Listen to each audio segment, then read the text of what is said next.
semuanya, perkenalkan sama dari saya, Namo Budaya, Namo Budaya.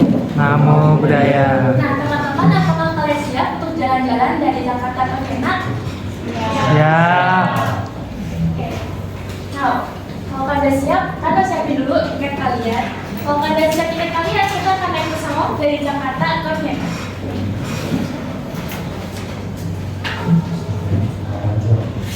Sampai di Vienna, kita akan buktikan nih, apakah benar Vienna ini adalah pemimpin dalam kualifikasi. Di sini saya telah mencantumkan 3 makna. Sebenarnya Vienna itu menggunakan banyak makna. Yang pertama adalah Nesrat. Nesrat ini merupakan jangkauan aktif tertua yang ada di dunia. Nah, kalian bisa mewakili ini itu 9 sunset ke depannya. Karena bisa pada saat ini nih, dan kalian bisa melihat pemandangan ikonik yang ada di Vienna. Lalu yang kedua adalah Kastilul. Nah, Kastilul ini merupakan gereja bergaya barok, di mana kan di sana gereja itu banyak banget dan sangat bersih dan menyimpan dalam sejarah. Lalu yang ketiga adalah Istana Superstar. Istana Superstar ini merupakan sebuah istana dengan karya seni dan juga sejarah. Dan di situ juga sebagai sumber indah. Dan menurut saya, nama itu sesuai banget dengan pemandangan yang ditawarkan. Bagaimana sejarahnya? Vienna sendiri ini terbentuk oleh bangsa Celtic pada tahun 1 sebelum Masehi. Nah, karena dia bergabung dengan Romawi, maka berubah nama menjadi Vindobona.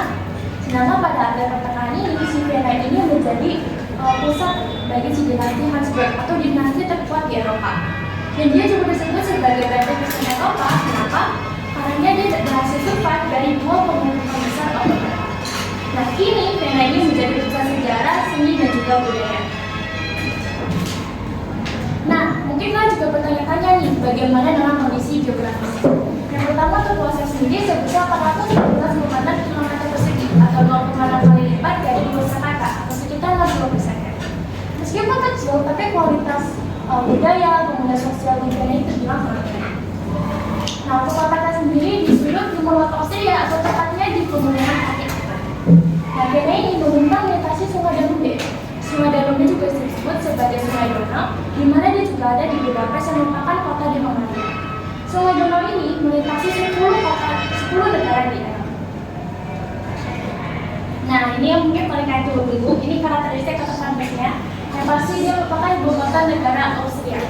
Lalu yang kedua adalah si Vienna ini merupakan tempat kalian dari banyak musik dunia.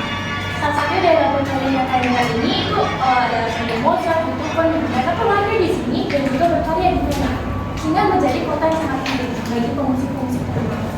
Nah, karena itulah Vienna ini juga disebut sebagai kota klasik. Ketiga, Vienna ini merupakan pusat organisasi internasional. Nah, selain ada organisasi lain, 4 pusat PBB satunya ini ada di Vienna. Jadi benar-benar yang besar organisasi internasional banget. Kemudian, sejak 1873, hampir semua bagian Vienna memiliki sumber air penggunaan yang unik.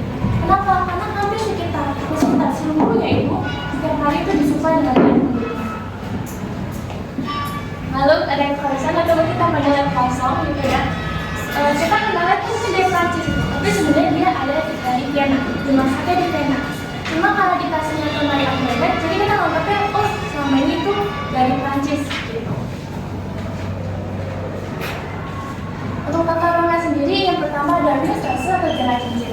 Jalan Cincin ini adalah jalan yang melingkari pusat kota bersejarah atau universitas atau distrik pertama. Nah, Jalan Cincin itu penting banget, salah satu jalan raya yang paling krusial untuk orang bertemu atau sekedar pelajar atau keluyuran ala orang Prancis. Jadi keluyuran kayak tanpa arah gitu atau tanpa tujuan. Oleh kedua adalah pusat kota bersejarah. Tadi telah saya sebutkan dia juga disebut sebagai distrik 1. Nah, di sini ada banyak tempat-tempat bersejarah sehingga kita akan mempelajari sejarah dan juga seni-seninya. Yang ketiga adalah ruang hijau Vienna berlimpah. Jadi ada nanti mereka menunjukkan dalam ruang itu kayak kamar dan itu kamar yang dibuka secara umum. Nah, jadi nggak cuma di poster dan tadi memang ruang hijau Vienna itu banyak banget sehingga dapat memberikan hubungan yang lebih sehat dan asli. Nah, terakhir, menurut saya ini saat itu tata ruang yang sangat baik. Kenapa? Karena ada perumahan kalau sama industri itu bisa. Jadi kalau misalnya mau istirahat, tuh dia benar-benar bisa istirahat gitu. Gak terganggu dari komersial ataupun dari industri. Karena itulah saya sangat setuju bahwa tata ruang kota Vienna ini mencerminkan kombinasi yang seimbang antara sejarah, budaya, dan modernitas. infrastrukturnya, untuk infrastruktur sendiri, Leonardi disebut sebagai pemimpin dalam perencanaan tata kota yang ramah bagi perempuan. Jadi ada namanya Eva, dan kantornya itu dia telah membuat 40 proyek kurang lebih untuk perempuan, jadi kayak infrastrukturnya dan lain-lain. Ada juga semacam psychopath atau perumahan namanya Farmer Start, kalau nggak salah kurang lebih itu namanya, di mana dia membuat perumahan atau kompleks itu untuk perempuan. Jadi gerbangnya dibuat lebih luas, jadi kalau misalnya perempuan mau masuk ke tempat lebih aman, dan itu masuk itu menghadap ke selatan, jadi lebih ramai. Jadi anda ada masalah atau apa, ada orang yang bisa membantu dan mengurangi potensi kejadian kriminalitas. Kalau di saya sendiri sebenarnya banyak banget, benar-benar banyak. Di sini saya lagi-lagi hanya mencantumkan tiga. Yang pertama adalah Australia. Ini adalah kamar yang tadi saya sebutkan. Dan sebenarnya tuh gambarnya tuh banyak banget, cuma nggak bisa ya ditampilkan hanya dengan satu gambar lah. Dan yang kedua adalah Belvedere Palace. Ini yang bisa aktivitas miras itu ada di Jerman. Dia tuh bagus banget, dia sangat dari sana juga. Kalau ini ada Conservation Museum, dia adalah bangunan museum gitu. Dan menariknya dari museum ini adalah selain dia mengangkat besar, jadi ini nggak cuma museum seni, tapi museum itu sendiri adalah seni. Bagaimana masalah dan solusinya? Untuk masalah sendiri sebenarnya nggak gitu banyak. Jadi untuk masalah lingkungan itu sebenarnya nggak terlalu difokuskan ya, karena secara keseluruhan lingkungan itu sudah sangat baik. Yang pertama adalah kota yang tidak ramah. Jadi ada pendapat dari orang yang tulis menganggap bahwa kota ini kurang ramah. Sebenarnya sih itu masalah budaya aja ya, kita nanti masalah budaya. Tapi kalau misalnya memang itu mau berubah, maka mungkin bisa diarahkan dalam hal pendidikan karakternya, mungkin diarahkan dari sopan mungkin, dan toleransi mungkin bisa ditingkatkan karena mereka ini masyarakatnya sangat heterogen. Lalu yang kedua adalah pembangunan. Kenapa? Karena katanya pembangunan sektor ini kurang modern. Kalau misalnya memang demikian, maka bisa nih diajak ke masyarakat untuk berpartisipasi dalam desain kota. Yang ketiga adalah musim dingin yang panjang dan pelabuh. Hal ini pasti dapat yang mengganggu masyarakat karena kali kalau infrastrukturnya masih suara. Jika demikian, maka bisa ditambah dari heater atau apapun itu, mungkin dalam kendaraan bawah tanah ataupun dalam infrastruktur tertentu. Atau bagaimana biar air itu bisa ngalir dan tidak mengenang, jadinya nggak menumpuk dan mempercayai menjadi.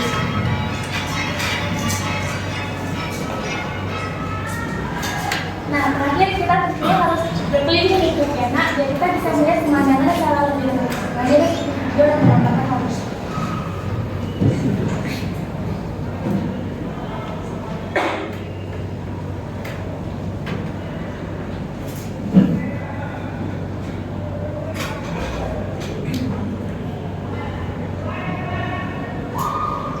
Jadi ini harus ada suaranya ya. Kalau kita bisa lihat pemandangan itu indah banget. Dan ada pohon-pohon dan banyak, kemudian juga ala Eropa ya bangunan.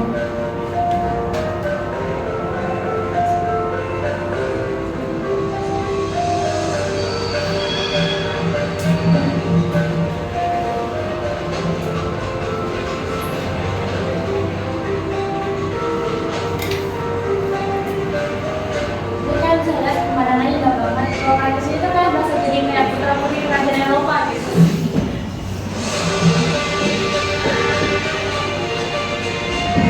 Ini boleh seperti ini.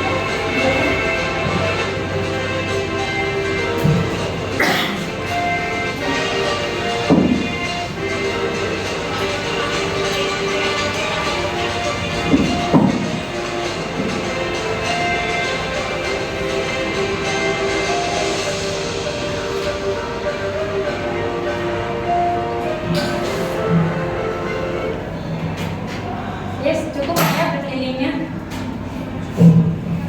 Nah, jadi jalan kita udah selesai, liburan udah selesai, dan kita akan mengakhiri perjalanan ini dengan sebuah quote dari Wilhelm Mendel yang mengatakan bahwa Austria adalah simfoni keindahan alam dan kekayaan budaya, di mana alunan pegunungan selaras dengan keamunan kota-kota. Sekian perjalanannya, hati-hati di jalan. Terima kasih.